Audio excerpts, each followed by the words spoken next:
Referees are often seen as the silent figures of combat sports, standing quietly between warriors, tasked with upholding fairness and protecting fighters from themselves. Their word is supposed to be law, the final authority that brings order to chaos. But what happens when fighters refuse to respect that authority? What happens when athletes cross the line, ignoring commands, lashing out in anger, or even striking the one man in the cage who isn't there to fight? In those rare moments, the referee must transform from an impartial judge into an enforcer, stepping out of the shadows and into the storm, proving that even the keepers of order are warriors in their own right.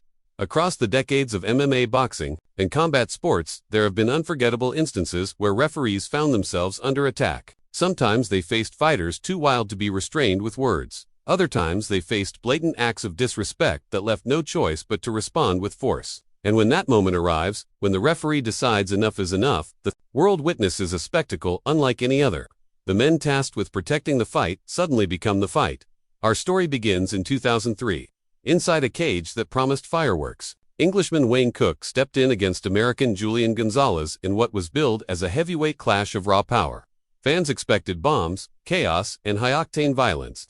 Instead, Gonzalez surprised everyone by smothering Cook against the fence, turning the anticipated slugfest into a frustrating clinch battle.